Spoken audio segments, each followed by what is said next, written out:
अॼोके शानदार प्रोग्राम में मौजूद सिंध तोणे मुख़्तलिफ़ मुल्कनि खां कई आयल मान वारे सिंध जे आशिक़नि खे वॉइस ऑफ सिंध लंदन पारां जीए सिंध, जीए लतीफ़ ऐं जीए असांजी अमड़ सिंधी ॿोली। अॼु लाल लहूअ जे सरगम ते थी मुंहिंजी धरती रक़्स करे, अॼु लाल लहूअ जे सरगम ते थी मुंहिंजी धरती रक़्स करे, मूं हेठि थिया गद्दारनि जा बेशर्म वॾेरनि पीरनि जा। वर्ल्ड सिंधी कांग्रेस पारां कामयाब कॉन्फ्रेंस कराइण ते दिली वाधायूं पेश करियां थो।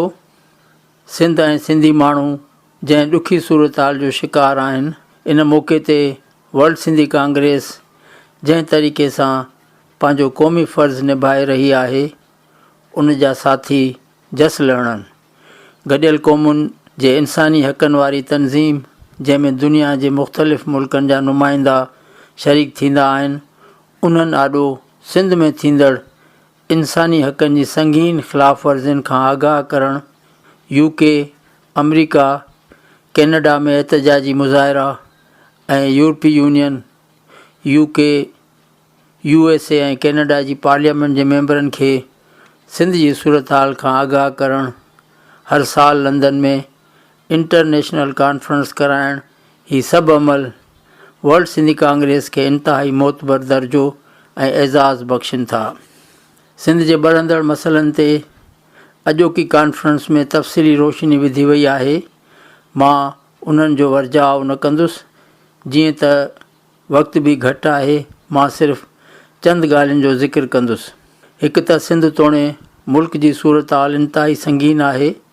मुआशी बहरान सां गॾु बलूचिस्तान, KPK, कश्मीर ऐं गिलगित बल्तिस्तान जे अवाम मथां फ़ौजी ब्यूरोक्रेसी उन्हनि जा क़ौमी तोणे मुआशी हक़ सलब करे उन्हनि ते जबर ऐं ज़ुल्मनि जी हद करे छॾी आहे।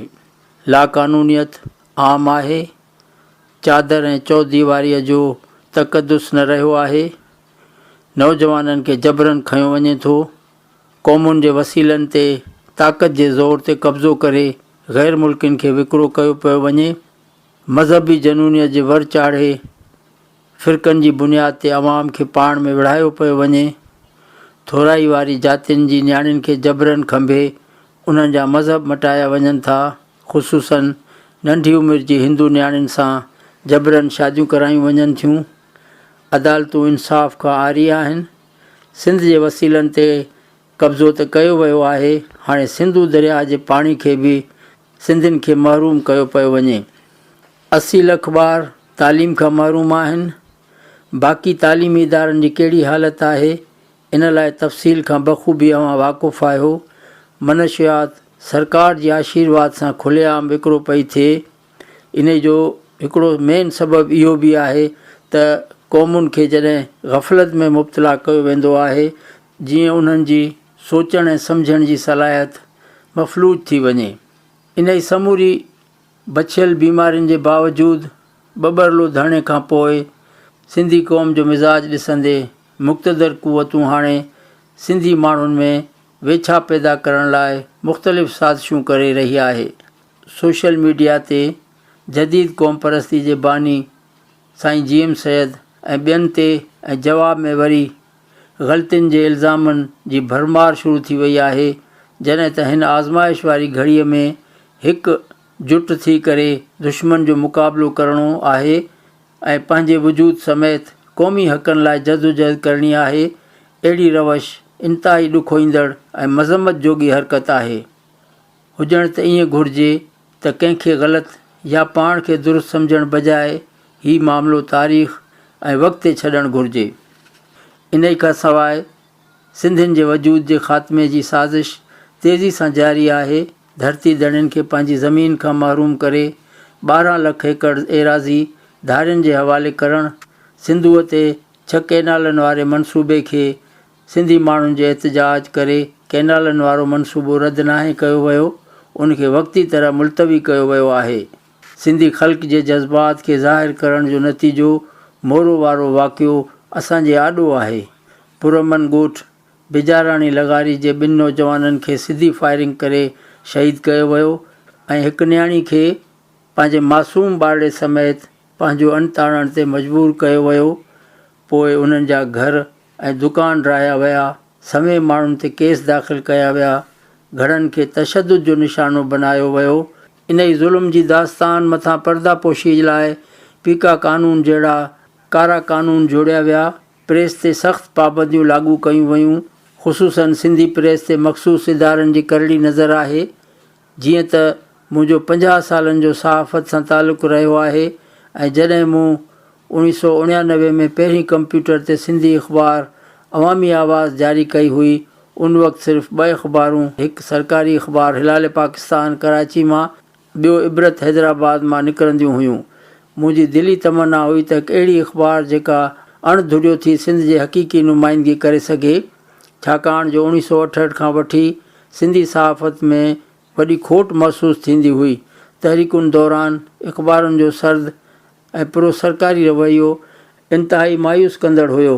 1 यूनिट वारी तहरीक दौरान असां जेलनि में हुयासीं। सिंधी प्रेस जो सर्द रवैयो इन वक़्तु बि ॾाढो ॾुखोईंदड़ हुयो। इन करे ख़्वाहिश हुई त सिंधियुनि जी अहिड़ी अख़बार जेका उन्हनि जी नुमाइंदगी करे सघे।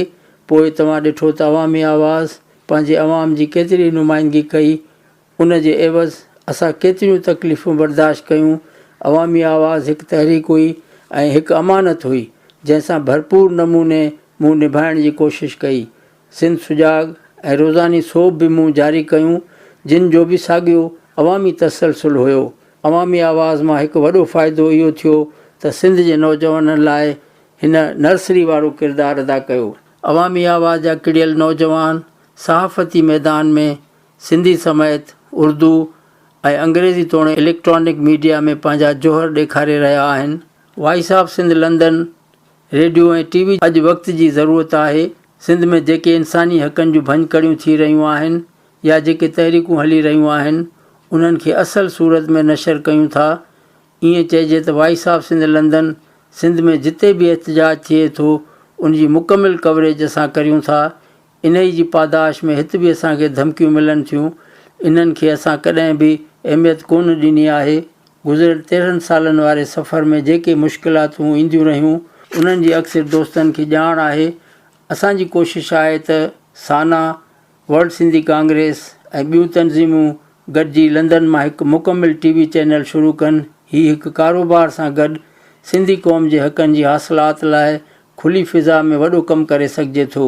जीअं त अॼोके दौर में जंगियूं मीडिया वसीले विढ़ियूं पियूं वञनि, जेसि ताईं अहिड़े क़िस्म जी क़ौमी ख़्वाहिश पूरी थिए, असां पंहिंजे वसार कमु करे रहिया आहियूं। क़ौमी तहरीक खां सवाइ सिंध में जेके बि इल्मी अदबी प्रोग्राम थियनि था या जनम तोणे वरसियूं थियनि थियूं, उन जूं मुकमिल रिपोर्टूं, मुख़्तलिफ़ मौज़ूअनि ते कॉन्फ्रेंसिस थियनि थियूं, उन्हनि खे बि सिर्फ़ु असां ई कवर करियूं था। जॾहिं त सिंध में इल्मु अदब जी आबियारी लाइ जेके सरकारी फंडेड इदारा आहिनि, उहे सिर्फ़ु पंहिंजा प्रोग्राम कवर कनि था। अहिड़ी तरह voice of Sindh London radio जी 24 कलाकनि वारी नशरियात तव्हां दुनिया जी कहिड़े बि हिसे में ॿुधी सघो था।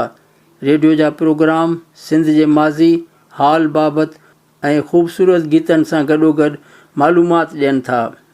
गूगल या प्ले स्टोर मां अवां radio Voice of Sindh London जी लिंक हासिलु करे मुस्तक़िल सिंध जो क़ौमी आवाज़ ॿुधी सघो था।